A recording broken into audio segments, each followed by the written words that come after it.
Ladies and gentlemen, this is David Mirikitani with another episode of Matt Chat, brought to you by USA Wrestling, the national governing body for wrestling in the United States, and by Nike Wrestling. Go to athleteps.com for all of your Nike and USA Wrestling branded gear. Today, joined by my longtime friend, former teammate, and probably the best school announcement guy in the history of Kirkwood Wrestling. God, man, I just remember that. Yeah. I made the comedian laugh. We can sign off now, folks. Greg Warren, how are you, buddy? I'm great, man. It's so funny you say that because I did.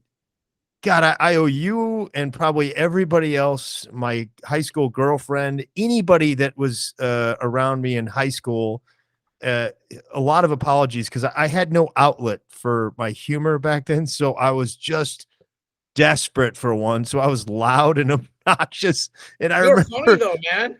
Yeah, you're really funny. I remember doing the school announcements, like because I think I was like sophomore class president. Or I was some officer, and just that was my first attempt at any sort of trying to make people laugh en masse. Like, and it just right. Always trying to do that. Like I ran for student council something my senior year only because you could give a speech. And then, and I just, that's completely true. I ran for some office.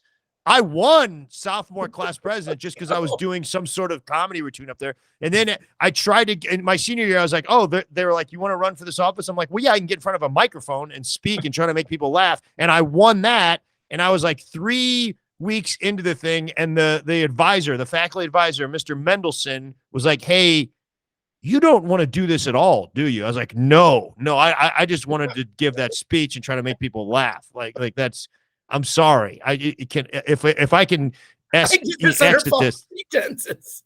Yeah, this was completely, I wanted nothing to do with the office. None of the responsibilities. I just wanted to get in front of people. Yeah. That's awesome. Yeah. So you and me have known each other for about 40 years. And, when you're me, you try to do research, like you get a chance to talk to Jordan Burroughs and all these different people, Gilman and everybody down the line. And this felt like I'll save you the research. Those guys were a lot better than I was. And me. Yeah. But it's interesting when you've known somebody so long, like you try to figure out which is the stuff. Because obviously you get interviewed a lot. You're on radio shows a lot. You have a very public life. You're making money by being public. And so it's like, okay, what are the stuff that I know that not everybody else knows? And what was interesting to me was, so you were 2 years older than me. You won state when I was a freshman and I didn't. And it was super inspirational for me because my dad coached all these guys in college that were really good, that we worked out with, guys that became college All-Americans like Nikki Wright and Stacy Weiland and all these other guys. And I was like, man, how good do you have to be to win state? Because like these guys didn't win state. And then, my dad was turning me into top 8 in the country. And then when you won and you were really good, I think you were like 30-something 0-1 that year. And the only match you even tied was one. You lost your junior year? I got pinned. In the DeSmet tournament. Yeah. Okay.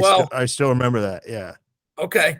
But you won when it counted, right? And you won very convincingly in the state tournament. And I was like, okay, now I know where the bar is. Yeah. Like whenever I hear people talk about like, you have to see somebody do it. Like you don't, as you get older, you don't think that's true, but it's so true. Like, okay. Yeah. I know how hard Greg worked, and I know how much better Greg is than me. And you're way better than me. Way better when I was a sophomore when we both won it. You're still way better than me. But I'm like, okay, this is the level I got to get to have a chance. And I'm not there, and I got to get there if I can talk about it or be about it. And I was looking. There's a picture of you, me, and your dad in front of the Kirkwood High School board, and I'm going to send it in to Gary Abbott. Hopefully he'll use it for the photo when the pod goes up. I hope so. No pressure, Gary, because he screens these. But I looked at the number of state champs Kirkwood had, and they hadn't had any for like 25 years when you won it. Yeah, I remember that. Yeah. And they haven't had since I graduated, there have been less state champions in like the 35 years than you and me did combined. Probably, yeah, there was a few. There's a few I remember. Yeah. But there weren't 5. No, I don't think there was 5. No. Yeah. Right. To be clear, So, I mean, you may not have known it, but I sort of knew it. Like, I mean, you may not have known it at that time, but I knew you were going to go on and win, multiple state championships the day you walked in the room. I mean, I think most people knew that. I think, you were probably, I'm trying to remember your freshman year. You were still really, really good. You just were maybe a little physically immature. I think you were going up. I think you had to wrestle like Darren Davis or the guys that were just bigger. Well, I was just the weight, a little more physical. But I wouldn't cut weight. I was a sissy. Like the kid I beat went down to 112 and made the state finals. Yeah. Okay. Yeah. So yeah, I mean, I think everybody sort of knew it. It's nice that you said that you saw me do it, but I think any idiot could have been like, well, yeah, this guy's gonna be, have a real successful career. Yeah. Well, there was 2 people that didn't know it for sure. One was me and one was my dad. He's like, really? You gotta get a lot better. Yeah. So it's very nice of you to say that, and I appreciate it. And we should probably both give a shout out not only to your pops, but like to Dave Feltz that worked out with us a bunch. Oh yeah, man. Feltz, he was God, man, he was such a great workout partner for a kid in high school because he would just, and I did a little coaching after that, and I tried to be like Dave when I wrestled kids. And I probably wasn't as good as he was, but it was like he just made you work hard enough where he didn't beat you up, but he also didn't let you have anything that you didn't deserve. I think sort of the best is like if a guy gets in on a real good shot, you let him try and finish, and if they try and finish the right way, you let him finish. Is kind of, I think, how Dave, what was going on in his mind. I think, and I tried to do that when I was coaching in high school. Well, there were a couple times my sophomore year, your senior year, I think you won it at 145 and I was at 119, or did yeah. So we would once in a while your dad would put us in the same group with Feltz and you would kick the tar out of me. Okay. And then I would watch him go even with you. And then I would beat Feltz, but I wasn't beating Feltz. And I would go to my dad. I don't get it. Because my dad didn't say anything to me. And then after state was over, he goes, Feltz was letting you win. That's great. Yeah, you idiot. You big dummy. Yeah, Dave Feltz is one of the coolest dudes, man. He was just just did it because he loved wrestling, and and loved us. Still remember. Yeah. I remember seeing him after the tournament that year and just hanging out with him a little bit in the hallway, and it was he was really, really cool guy, man. Well, he didn't win state, so I think helping us win. He did 5 times. I mean, he did, between me and you, yeah, for sure. So can I go back to the public? When you do the school announcements and stuff, it was interesting because I knew you when you work out every day with somebody. I think anybody who watches this podcast, like a person in a different way. Your teammate, like you see them when they're up, when they're down, when they're winning, when they've lost, when they're struggling, when they're not cutting weight the right way. Like you and your dad argue once in a while. Me and my dad argued once in a while, and and those arguments are public when your dad's the coach. Yeah, so. But I saw a side of you. I guess I always thought you were really funny. You always made me laugh, but I saw this driven side of you. I mean, you became a Division I All-American. You got into West Point, these kind of things. And I know you have to be driven to succeed in comedy because to be great at anything, you just have to push and go through failures and stuff like that. When did you know you wanted to be funny or wanted to try that? That's a great question. So I'll give you a very long answer. Cool, we got an hour. Go ahead, man. So I mean, I remember doing those morning announcements, and I remember trying to make the guys on the team laugh, and really there's something special about it. And then I remember at West Point, it was a rough year for me. I went to West Point. Jack Spates and Ed Steers recruited me to wrestle there, and I went the whole plebe year, and I was not the whole year. I was conflicted about whether I wanted to be in the Army, and I was always the guy in the squad that made people laugh. I remember doing impressions of the upperclassmen, and it was a thing, and I was like, I don't think I want to do this. I don't think I want to be in the military. I made it through plebe year, and my dad helped me out with that a lot. He was like, hey, you need to at least, most people, if they make it through their first year at West Point, they don't leave, but he was like, you go through the first year. And I remember the day I quit, remember thinking there, and I was like making all these upperclassmen laugh, because that was the first time when we could talk to each other. It's a very serious thing at West Point. Like, I don't know if it is anymore, but when you're a plebe, you don't exist. There's no social interaction between you and the upperclassmen for 1 year. And then that day that you get through your first year, you guys are friends. You can talk. And I remember, like, I had already decided to quit. I had already put the papers in and all that. And we were just hanging out that last night, and I was making them all laugh. And they're like, why are you quitting, man? You're fun. And I was like, So at that time, I remember coming home, and I remember being like, I think I want to go be a comedian. And I was 20 years old, or I don't know, maybe 19 years old at that time, 18 or 19. Yeah. 18. And I was like, I think I want to move to Los Angeles, and but I didn't really have it in me. And the wrestling coach from Missouri, Wes Roper, my coach, showed up. 2 days after I got home from West Point, he was at our house saying, hey, here's a scholarship if you want to come here. Good move. And my dad was like, you're going to take that. He didn't say that. He kind of gave me some options. The easy thing for me was to say, my dad made me do it. He didn't. He was like, you can move to LA and you can do this thing, but here's the reality of it. And I was like, I don't have that in me at this point. I know I don't have that in me. And I haven't given up on wrestling. I'm not completely disenchanted with wrestling. And so I went to Missouri, and there was a comedy club there called Deja Vu. And I would go to shows. And then one day they had a contest, and Craig Martin, who was, shout out to Craig Martin. Yeah, he was, my teammate. Craig was a senior when I was a freshman. He was an All-American. He was, his dad was a coach of his in high school, and he was a guy that I looked up to.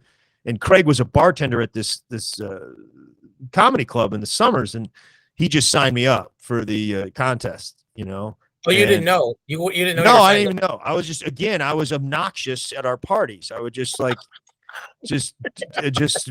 to meet people out. So I'm sure I was unbearable, but he was like, yeah, he signed me up, and this is cool. It's a really cool story. But Roper was a no nonsense wrestling coach. He was a very, very tough guy, man. And our practices were intense, and we were in the Big 8 when it was real good. And you were tough or you're going to quit. That was basically it. Yeah. But I still remember on Friday, that was the day, it was Friday after I was going to do this contest on like Friday at 6:00 or something downtown in front of everybody. And we're in practice, and it's, going to be it was preseason kind of, but it was another like, we're going to grind it for 2.5 hours and probably go, an hour of live and beat each other up. And after about 45 minutes, Roper goes, bring it in, guys, bring it in. He goes, you've been working pretty hard. We're going to knock off early today. Everybody go downtown and watch Warren do his stand-up comedy. And that's we awesome. were like, what? I don't think you probably got a standing ovation. I don't even think I knew that he knew I was going to do this. And so I did that contest, and I won. And if there was tape of it, God hope it doesn't get out. I'm sure it was terrible.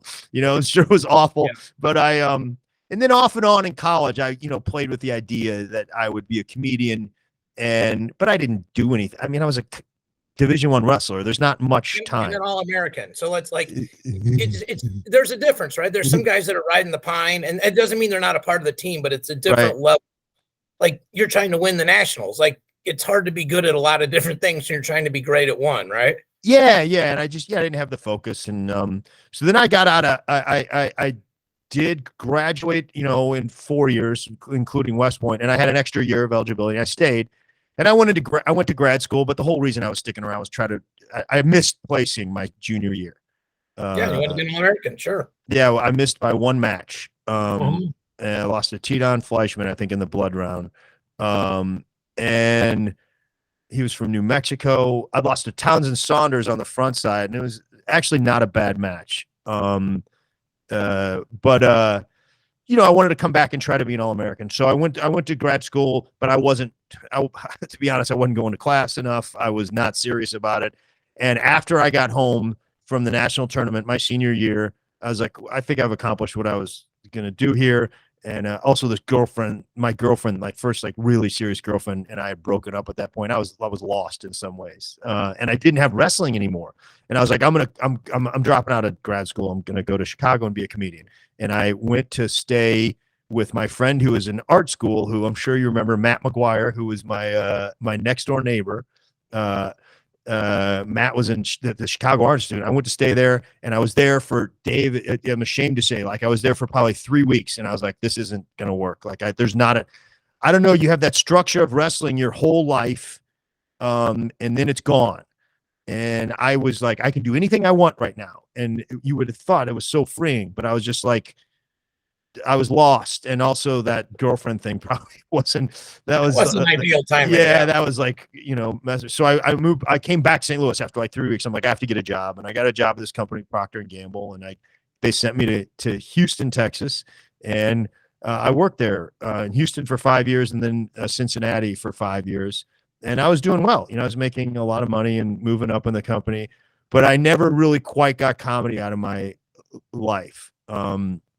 So I would do it off and on. And I was not that good. But I'd have moments where I was pretty good. I was inconsistent, and I would get a little bit better, and then I'd have a bad set and be like, what am I doing? I have a really good job. I need to find a wife and have kids and, move up in the company and be a productive human being. And I get a new briefcase. Yeah. It's just kind of like that, man. I mean, it was just sort of, I was conflicted. And I think there was a little bit of cowardice too, man. I think on some level, maybe I knew that I wanted to be a comedian, but I was afraid to make the full commitment to that, I got promoted and moved up to Cincinnati, and eventually was in a job in the corporate office there. It was a pretty good job. And, but when I was in Cincinnati, I started doing a lot more comedy, again, off and on. Again, I think I quit a couple of times. But I started those last 2 years getting pretty good. And I was trying to find a way to straddle both. I was like, I'm going to get the company to transfer me to New York or LA so I can kind of really take it to the next level and do both. And eventually I kind of realized, hey man, if you're going to do this, you need to just do it. You just need to do it. And at the time I was making, back then I was making over $100,000 selling Pringles and peanut butter. That's $8 million in today's dollars. Yeah, something like that. Yeah, with inflation, it is. Yeah, and I had stock options, and I had all this stuff, but I remember I was sitting in the office one day talking about retirement. I'm like, what are you doing, man? You're 33 years old, and you're talking about retirement. What are you doing? So I took a leap, and I honestly think I thought at that point I would probably have to go back to doing something. So this was, I was like, I got enough money saved. I can just try this for a couple of years. And, that was in 2001, and I haven't had to, work since. You haven't sold Pringles in 22 years. Yeah. There's so much you said there that's awesome. I'm going to try to pull it out. Like the comment you said about cowardice, I want to go back to that, because I think most people that don't accomplish stuff are not really honest with themselves, and that's what holds them back. Like you're saying, like, look, I was here. Second of all, shout out to Matt McGuire. That guy was awesome. Still awesome. Yeah, Kirkwood, another Kirkwood guy. It's interesting though, because when Craig Martin, gave you that opportunity, like you and I have always been friendly, but we always like see each other like once a month or something like that. So like when you were crushing it for Procter & Gamble, my brother actually at one point interviewed for Procter & Gamble. Yeah, I remember that. Yeah. So he went to like 7 interviews, and it was like he got the job and then decided not to take it, and that was a whole nother story. But I'm like, you don't just fall into a job at Procter & Gamble because your cousin works there. Like that's not how it works.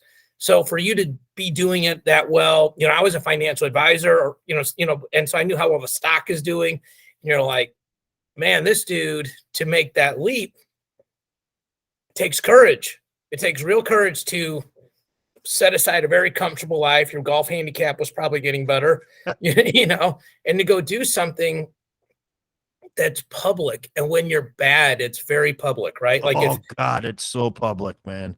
Yeah.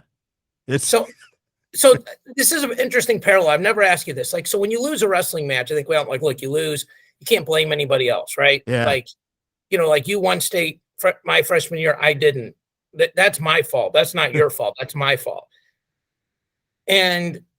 But when you win, it's also super public, right? Yeah. Like your hand is raised. You beat me. It's man on man, you know, person on person. Like it's physically dominant. It's this way. It's not like golf. We're going in the same direction. So learning how to fail publicly and recover from it, and learning how to succeed publicly and process it and not let it make it, not be arrogant. How did that help you in comedy? Because it feels like in comedy, you have to work through it in public, right? Like if you're trying a new, maybe I'm wrong, but if you think something's funny, you have to figure out, you have to see if people actually laugh, right? Yeah. I mean, it's, there's a lot of parallels. I think I'll tell you a few of my favorites. And I'll tell you a few that aren't parallel. Like, one of my, I think eventually, especially in wrestling, but in all forms of life, I think one of the coolest things is when a kid comes up against his own limitations, you know? So basically I started wrestling, you know, when I was 6 years old. My father was a coach, and a very good coach, especially for, you know, younger wrestlers and teaching the basics and stuff like that. My dad and toughness and all that. I didn't lose very much at all. Like until maybe around 8th grade, I'd lost a couple. And then I got to freshman year in high school, and I'm like, I just can't coast here on the fact that I have my dad's physical gifts and my dad coached me. I'm getting beat a lot here. So I have to do something to change this, you know, and part of that is you got to work harder, and you got to learn new things, and you got to find the joy in learning new things. And you know, a lot of that happened with my dad. A lot of it happened going to work out with your dad at Merrimack. It was kind of in the springs and the summers at the junior college. I was like, I'm just going to go up here and learn a lot of stuff and have fun. It was some of my favorite times, you know. You know, another thing at that time that I really discovered is the joy of, I'll give you an example. Your dad taught me a cheap tilt, probably between my sophomore and junior year. I took 5th my sophomore year, and it was one of those things where I, you know, just was going up to Merrimack and I was screwing around. And your dad showed it to me. I'm like, okay, well, this is the thing, like the other 100 moves that somebody showed me this year. I'll fool around with it, and I'm probably never going to use it, you know, but it's fun to say I'm working on a new move. So I remember screwing around with it there. And then I screwed around with it a little bit more. And then, you know, at some point I tried it in a match against a guy that sucked, you know, like there's I'm going to try it against a guy when I'm up 14-0. I'll try it against, and then, you know, I did it in practice the next year when I'd get bored, and then, you know, against the guy, you know, and then you try in a match against a bad guy, and then you try in a match against a good guy. And then, you know, that year, I still remember the match. It was the semifinals of state. I was wrestling this guy named Mike Scheller, who was a senior, and I think everybody thought he was going to beat me. And I, you know, wrestlers love to talk about, there's not a lot of honesty in wrestling, where, you know, if you would have asked me to answer these questions truly, I'd have been like, yeah, man, most of my mind thinks I'm going to lose to this guy. Like, I just don't know why. You know, I think I had some OCD problems back then, and I was like, I don't see how I can beat this guy. So let's just have fun out there and do some moves. And I got on top of that guy, and it was back when there was a 1 count for back points. That's in my notes to discuss. Yeah, it was a 1 count, man. I mean, Dave, I probably scored 15 points in that match off of a cheap tilt. I watched it because Scheller ended up wrestling at Merrimack. Yeah, I love Mike Scheller. Yeah, great guy, real good looking guy, man. The girls really like Mike Scheller. He did not struggle socially. I still talk. I told that story to this girl that went to high school with him. She's like, Mike Scheller? I'm like, yeah, I beat him. She's like, yeah, you might have beat him, but on the wrestling mat. He's still better looking than all of us. He looked a lot better losing than you did winning, but no. So yeah, okay, so that's sort of some of the things in wrestling that are important, I think, is coming up against your own limitations and finding a way to that first joy of like, it's not just happenstance why you're good. You have to put work in, and then you get results. And then also the joy of learning something new in a technique. So in comedy, you're just early on, I just had kind of good shows because nobody expected anything from me. And I was, just up there screwing around. And then you have a horrible show. And it's like, oh my God, this is a terrible, terrible feeling. And on some level, you're like, well, I know what you got to do. You got to just figure out a way to get better. You got to figure out a way to get better. And that's much different in comedy. It's a lot about doing it as much as possible. So you're comfortable out there. So you're more yourself up there. I made the mistake of being like putting effort in while I'm performing. Nobody wants to see that. Nobody wants to see anybody trying hard. Yeah, right. A friend of mine almost was like, hey, like when you're having a bad set, sometimes you're almost in a wrestling stance when you're up there, and it's a little off-putting. I was like, yeah, that makes sense. It's a little confrontational. Yeah. So no, I started figuring that out a little bit at some point in comedy, and then you start writing a lot more. And I, did a lot of different writing exercises, and I learned over time, the coolest thing in comedy. It's the coolest thing today. I've gotten to be on some pretty neat TV shows, and I've gotten to do it in front of a lot of people, and gotten to meet some pretty big people. And I've had some cool stuff happen, but there is no more sustainable joy than when you're writing and you're like, there's something kind of funny here. There's something kind of fun. I don't know what it is. It's impossible to sit down and write and be like, this is funny. It's impossible. Really? It sounds like it. Yeah. You write and you're like, nothing is funny. Nothing is funny. Nothing is funny that's not been done yet. So you start with like, what is interesting? What interrupted the continuum of the day? What is something that happened last Tuesday that doesn't normally happen? Who did I meet that was like a little bit weird? What's this interaction I had with this guy that like, that's sort of interesting. And if you can sort of harness that, you can fool with it and be like, often turn that into something that's funny. And in that process, it takes some work, it takes some trial and error, but eventually at some point you'll be on stage and you'll see a little scene, you'll see something break, and you'll see where it didn't kill, but there's like 5 or 6 people that laughed at the right moment that I thought they were going to laugh. And I'm like, oh, I got something here. And that is a lot like when the cheap tilt started working in a match. And that's not the level of joy of winning a state championship or placing at the nationals. But those are things that come along, once in a lifetime. They don't come along that often. Right. I think you have to find the little joys and like, just, getting it on one of your friends in practice. And to me, it's like, okay, I did some TV stuff early in my career. I was lucky enough to do I think I did one of the first talk shows I did was the Craig Ferguson show on CBS. And oh, wow. Yeah. Yeah, it was pretty awesome. I got to do that show like 4 times. And the first couple of times I did it, I was like, this is one of the greatest days of my life. There's no more fun there. I was on with you're on with movie stars and bands, and you're like, this is amazing. I have to find a way to replicate this joy every day in life. And it's like, that's stupid. You can't. It's just a high. Yeah. It's like winning the Nationals. It's not going to happen. It's not going to happen that often. Okay. Right. So you have to find joy in just like, hey, I'm sitting in a Starbucks in Kirkwood and I found this little scene where I think, this is something that's funny. Like I'll give you one right now. It's not done. I don't know what, I just shot a special a few months ago. So I'm starting over. I got no act right now. It's going to be out in April and everybody's going to see it. It's like that material's dead. I have to come up with some more stuff. So I got nothing.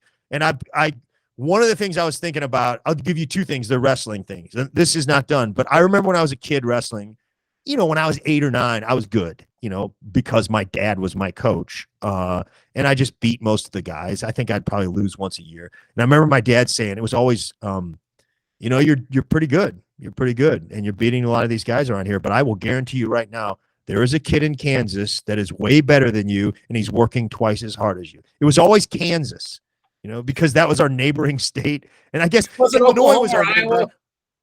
Yeah, Illinois was our neighbor, but it's too easy to just go over the river and see that this is not true. This is bullshit. So I couldn't get to Kansas when I was 9. So and in my head, I just imagined that every kid in Kansas was jumping rope or shooting single legs on an atom dummy. That's just, and I believe I was 9. I'm like, well, yeah, there's these kids in Kansas. That's all they do is wrestle, know? And I don't know exactly, that's not a bit yet. I think like the first time I went to Kansas, I think, we pulled into a gas station. I'm like, that kid's just eating an ice cream cone and drinking a Slurpee. This is all lies. Like these guys. So I don't know. There's something funny in there. It's not a joke yet. Yeah. So I have to go play with that. The other thing that I was thinking of the other day was like, I get together with, guys like you every now and then, or Brian Jackson, or my friends, from wrestling that were good wrestlers, Buddy Smith, Joe Taylor, these guys that I knew in high school and some in college. And, if you introduce somebody, you say, you always introduce people by how many times they won the Missouri State High School Wrestling Championship. Yeah, this is Dave. He's a 3-timer. He's a 3-timer.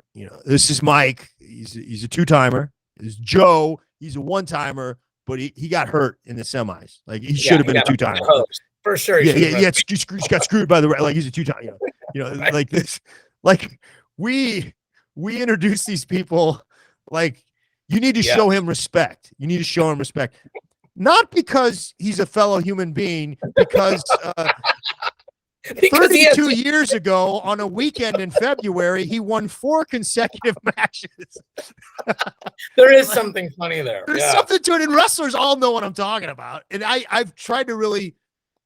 It's sometimes I can do material when it's a wrestling audience. That's not my job. It's fun, but you have to find a way. I need to be able to let people in on that and see what we see that have nothing to do with wrestling, and that there's fun in that. I wonder if gymnastics people, so and so got a 9.8 on the floor routine. Like if that's I know that I don't think there is. I think it's almost a wrestling culture thing. Right. I think we are so like that, but it's like they don't.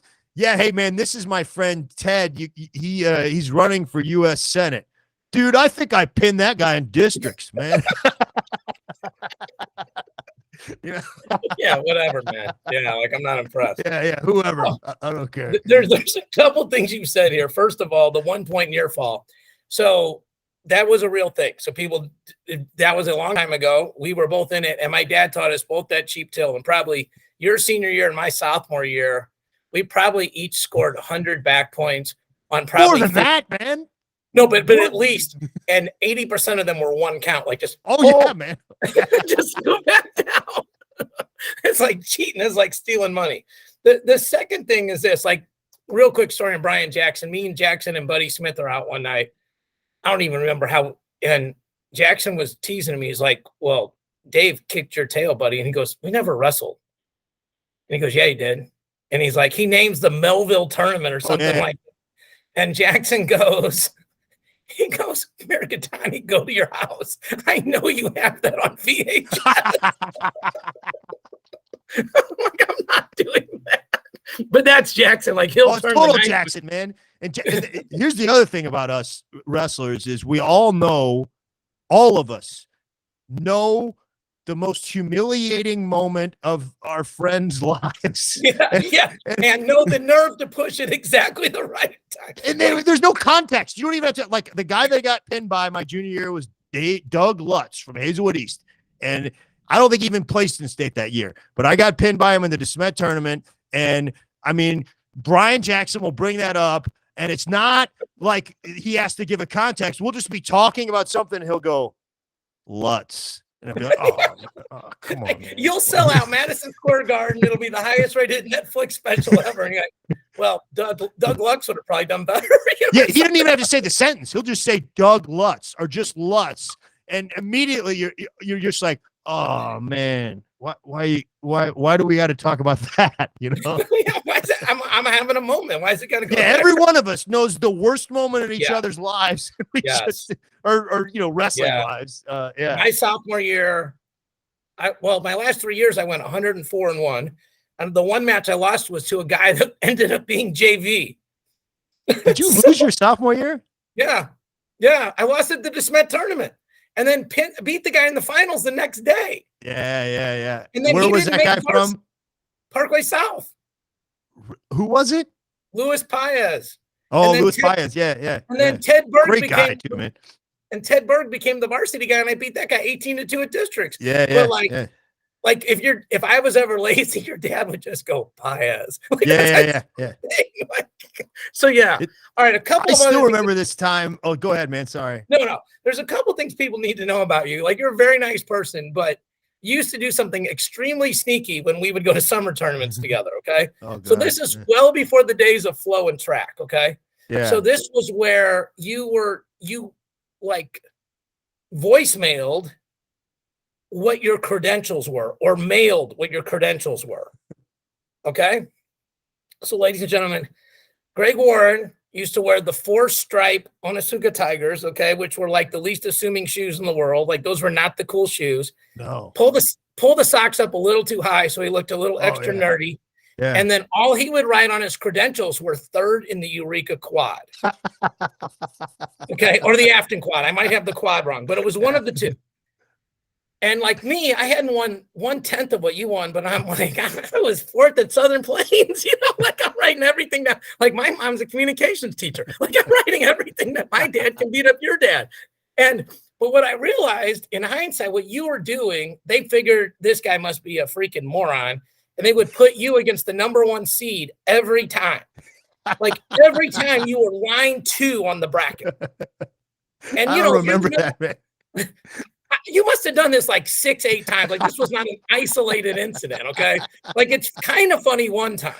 It's hilarious because, like, you walk out there and, like, you're just, Humpty Dumpty in it. And the guy thinks, okay, like, this is a schmo. And you look out there and just beat the brakes out of this dude. I was like, my dad didn't even, I go, Dad, like, he does this on purpose. He wants to catch the best guy in the first round. I don't remember that, man. That's crazy. That sounds like some idiot stuff, man. It's not idiot. It's genius. It's absolute genius. The dumb stuff that we did. And I think part of it is with wrestling, like, I know this in college, but now I'm starting to remember when you brought that up about all the other dumb stuff that we used to do in high school. Wrestling's so intense. And for me, the only way to get through it was like, I got to figure out a way to just plug out and try to laugh about silly stuff. And I mean, I remember when I did get some Dan Gables at one point. I got some Dan Gables, and I think Mark Poston did it first, but I did it. I crossed out Dan Gables' name, and we would wrote like Crusher Blackwell, or like we'd write like Ric Flair or something. Mark Poston is the guy that convinced me to skip school for the first time. Yeah, that sounds like Mark. Yeah. The possum's a bad influence. This podcast is going to kill in Kirkwood, Missouri.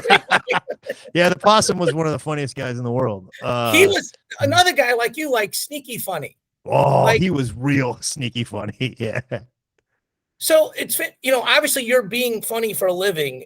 Do people expect you to be funny all the time? And when you're with like just a group of guys, do you consciously try not to be funny? Is it just however it goes? Like, I've always wondered that. I think, thank God now I do have an outlet. Like, I do shows almost not every night, but close to it. I'm doing some show somewhere. I'm doing a show in Hastings, Nebraska tonight, a couple of shows. So, like, I think when I'm around regular people, sometimes, when I'm not on stage, I'm probably a lot more tolerable.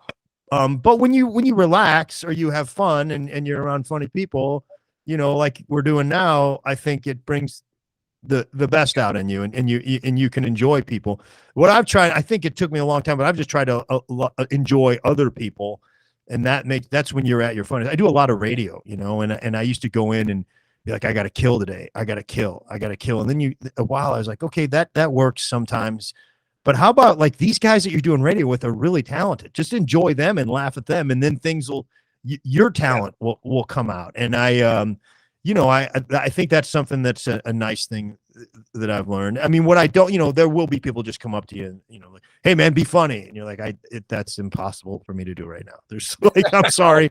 That's not $50. $50. Yeah. It's not, I need to see your ticket stub. Yeah. Yeah. But, yeah, man, I think if you're just around people and enjoy, I mean, a lot of times, and my dad was one of the first people to notice, he's like, man, you're probably at ease. When I'm with comics, it's especially comics that I know about, it's a lot of fun.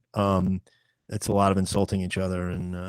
But when I'm with my wrestling friends, like you or Jackson and those guys, my dad was like, man, that's when I think you're the most relaxed or the most at ease. And it is, you just have this bond, Yeah. I think we're like, everybody's proud of what our friends are doing, right? Like, it's awesome. You're crushing it. Right. And like, so I went on Ryan Warner's podcast that Wrestling Changed My Life on. I heard it. It was awesome, man. He's awesome. He's great. And it's very interesting to be on the other side of the interview, right? Like it helps.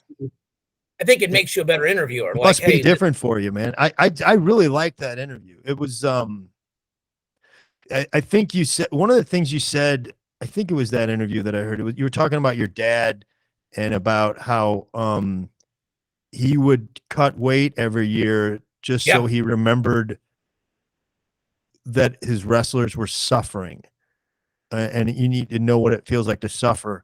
And man, that hit home, because I don't suffer much, that way. And I find I'm a giant wrestling fan, and I don't know at all what you're plugged into the sport. You coached at a high level. I don't know, even some of the technique, but and I think finally, I don't think sometimes I empathize enough with what these guys are doing. Like, what that guy did, he had a bad match. I'm like, oh yeah, Greg, what about the 17 times when you had a worse match? Lutz. Yeah, exactly. Lutz. Thanks, Dave. Thanks a lot. It was going to be a good day, but not anymore. Lutz. Yeah, they get you. Yeah, I really enjoyed that interview, man. Yeah, he was awesome. But like, one of the things that he talked about was, like how relationships work and stuff like that, and tied to wrestling. And it brought up, like, it reminded me of what you're doing. Like, hey, like, everybody's proud of what they're doing. Like you said, like, I'm lucky to be plugged into wrestling, like working with Beat the Street Chicago and these different organizations.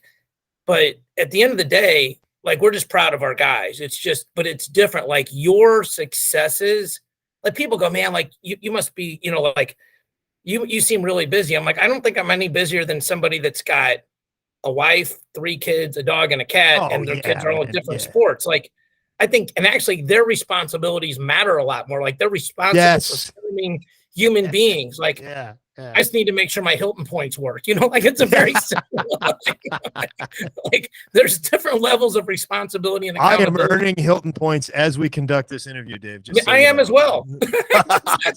Yeah. So we talked one time, and you talked about, and I want to get the story right. So tell me you were somewhere and like Dave Chappelle showed up completely unannounced. I think it was Chappelle or somebody like that, like one of the goats in your field, and was like just working on something. And you said, like, watching him work, like sorting it out, like working it out on stage, like gave you permission to sort of feel like, look, if it doesn't go perfect the first time, like this, if this guy doesn't crush it every single time out of the box, like, okay, now I can do it. And like, for me, like watching you, like, when you lost a match or lost a takedown, and I was I'm like, okay, I don't have to be perfect. I just got to be better than the other guy. Yeah. So am I right about Chappelle, or am I completely screwing the story up? I'm trying to think. I mean, I've definitely seen Chappelle show, especially when I lived in New York. I definitely saw Chappelle on shows, and it was either him or Rock or both. But I remember, maybe it was Rock you're talking about. Yeah, those guys tend to go up when they in New York. They'll just come in. There's a lineup, and it's hard to get on some of those shows in New York. I mean, these are some of the best clubs in the country, and they'll just drop in, and everybody is instantly thrilled with the fact that Dave Chappelle or Chris Rock is there. But I would watch them, and those guys, most guys are doing 10-minute spots. They'll go up and do like a half hour, 45 minutes, and they've earned that. And the trust me, that's why some of those clubs exist, because they know something like that's going to happen. Yeah. But it's kind of what I call surf, and it's they'll just go up there and talk, and it's not brilliant, man. These guys are just working on new material. They're just surfing, but they have the courage to sort of stand there and realize they could go to any 9 different bits and murder, and they have the courage to just stand there and be like, I know I'm working tonight. I'm just working out new stuff.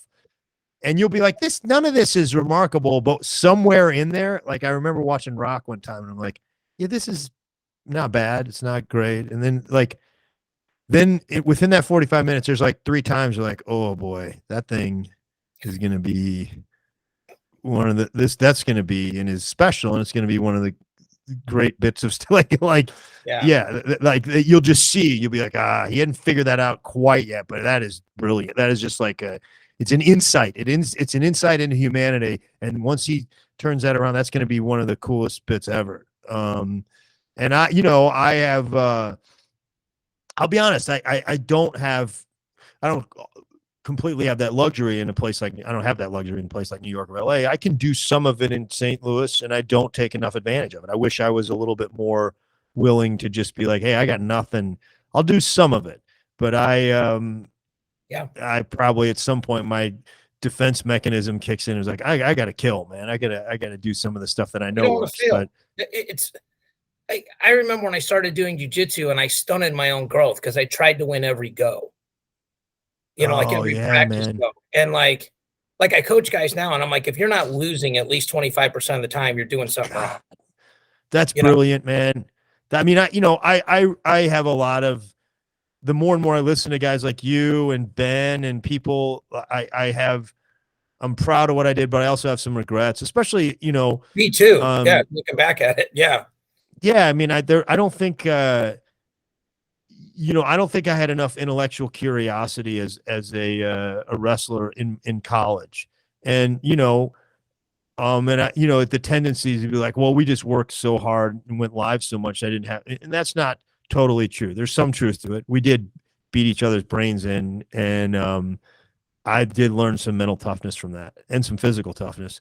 Sure. But Wes would have worked with me on any technique I wanted. He would have showed up every morning and worked, and I remember being like, no, these are the techniques that I have. And I'm good at it. I'm just going to keep doing these and do them harder and get tougher and just get through practice. And if I could just back up and be like, no, man, what if you just could have learned a few different techniques every week, or, it fooled around with stuff? Because when you did, it usually worked out. Like stuff like that. Yeah, have some fun with it, and there's a couple things in college. I think in college, there's some things that you learn through that sort of, I want to have fun, intellectual curiosity. And then there's some systematic things that you just learn through osmosis. And like Wes and Chris Whalen were really good at teaching. Like, I learned to cut off leg attacks. I don't exactly know how. I don't know. I learned from Wes, when a guy gets in on a single leg, I learned to like somehow turn my hips the right way. And he's not going to take down unless he gets in real clean and real fast, unless it's Townsend Saunders where I didn't see him, or where he's behind me and it's, I'm still counting. From Chris Whalen, I learned, like, if a guy's got your leg up in the air, that's just the beginning of the fight. I learned how to just make him pay. I learned from, Wes how to get out from underneath. But then a couple of times, like my friend Chip Bunner was like, hey man, did you see how Ray Miller does this low single? I think you might be able to do that. And I'm like, let me fool around with that. And if I would have done that way more, I think I would have got more enjoyment out of the sport. I think I would have been better. It's like the stuff I coach now, like 90% of it I didn't do. Like really? There's some stuff, like I remember, like, my dad, we were good at teaching us to sit the corner. And I guess at the time that was pretty new, like passing the guy's shoulder. At the time, nobody was doing it. And you were real good at it, man. And it did not look possible. It didn't back then. it wasn't a thing, and be like, what is this idiot doing, man? Yeah, you end up on top a lot, right? And it was crazy, man. But it was because I was wrestling with college guys when I was 12. So like I never rode an arm bar arm because I could never get it. Like I didn't ever do a cradle because my arms are really short. I never just had great baseline defense till I got to college, because if an 18-year-old shoots on a 12-year-old, they're going to get to the leg. So now it's like, all right, now what? Yeah. So you end up being good at stuff that's weird, and then you have to go back and be good at the stuff you need to be good at. So one of my friends said something to me, and I think it is interesting how it might apply to what you do. He said, we need to reframe failure. He goes, like, for example, he goes, when you're 15 or 16, you learn how to drive. He goes, the first time you drive a car, you're probably pretty terrible at it. The first time you try to shave, you're probably pretty terrible at it. The first time you try to do a lot of things, you're probably pretty bad at it. And he goes, nobody goes at 16, well, I guess I'm just never going to drive because I was bad at it today, right? And that's like it's so ridiculous, it's good. He goes, it's like not being good at something is the process of ending up being good at it. And I think that's genius, because I'm like, okay, like with jiu-jitsu, like I'm good at all the wrestling part of it. I'm not very good at the stuff off my back, because if you've wrestled, you're like, this is not comfortable. Like, I don't want to be on my back. Like, I am now having to re-hardwire my brain, because my brain is saying, get off your back first. But if you want to be good at the sport, you're going to have to stay on your back and get your tail kicked for a while and improve. And it feels like that's the same, nothing's identical, but like, okay, you got this piece like about I introduced this guy and he's a 3-time state champ, like that whole thing. Yeah.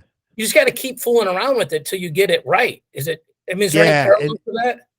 Absolutely, man. Absolutely. I think you just keep fooling around with it, and you don't want to, I think in wrestling, especially, literally sometimes you just go at something the same way. You're just like, I'm going to keep shooting straight at this guy, and I'm going to beat him down, and but maybe you get out to the side, or maybe, and I think that's the same way with a joke. It's like, I think this is what's funny. Well, okay, that's getting you somewhere. Come at it from a completely different angle. Right. It's like, what about, and maybe the example that we were talking about, I haven't figured this joke out yet, but it's like, we introduce each other, it's like as a 2-timer, let's think about what the person that's being introduced thinks, and instead of the person that's introducing him, or what about the person that witnesses this? What about the waitress that sees this? It's like, these guys are morons, man. Like, start thinking about it from different perspectives. Like, that's funny. Look at these idiots. Yeah. These guys are grown men talking about, I don't even know what 2-timer means, or maybe there's wordplay, like the one joke I've come out of there, there's a little bit of wordplay. Like, it's like, this is Dave, he's a 3-timer. This is Brian, he's a 1-timer. This is Fred, he's just a timer. He worked the clock at the head table. I like that. The top tapper guy. Yeah. It's not a timer. There's probably something there. Yeah. That's funny. Yeah, I definitely think that, you fail and you got to have some, don't take that failure personally. And in wrestling, it's hard not to sometimes. It's just, I think I should have let go of my ego more. But it's hard not to. In comedy, it's a little easier, especially when it's not, you don't want to be failing a whole lot on your special that they're paying $50,000 to shoot or whatever, right, but, man, I've fooled around over the last several years with the New York Times crossword puzzle. And man, I think, believe it or not, I think it has some application to wrestling, and I think it has definitely some application to joke writing. Because if you do a crossword puzzle, you're going to go through it and you'll be like, I know these 10 things, and then you're like, I can't get this finished by just going at it, being like, I need to answer the questions. But I have this little piece of something, and then I know this, and you just come at it from a million different angles. I love that. And it starts to become easier. There's some sort of synergy, and that it speeds up, because like, oh, I got that there. It's like, oh, now I got that word, and I wasn't even trying for that word, and I think with wrestling technique, it's simple, it's like this, I'm not doing this right. Well, let me back up and figure out how else we can try it. And then all this other stuff starts falling in place. I've heard Ben talk about,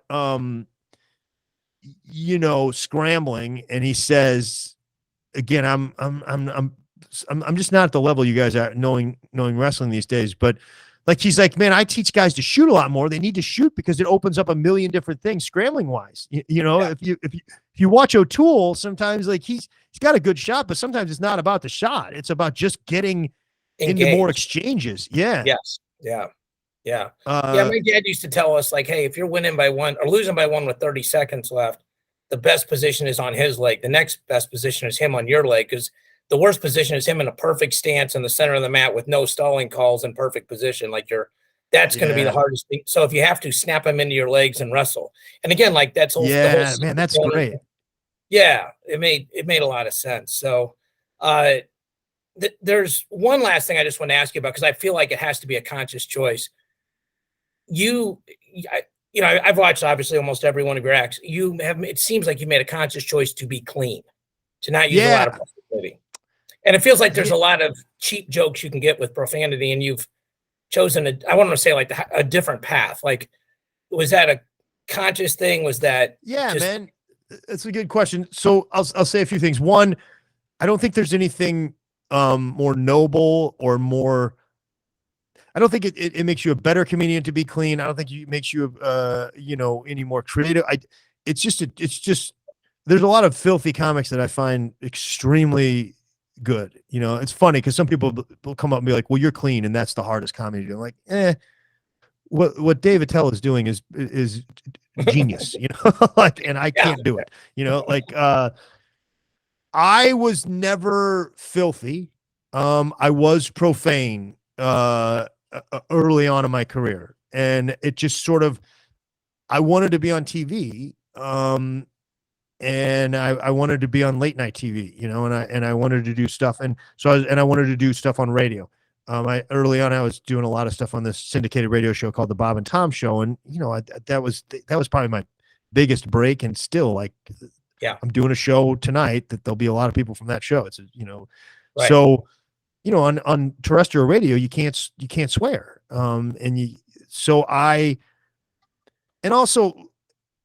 I just started getting older, and like, it just seemed to me the way I was doing it was a crutch and was a little bit cheating.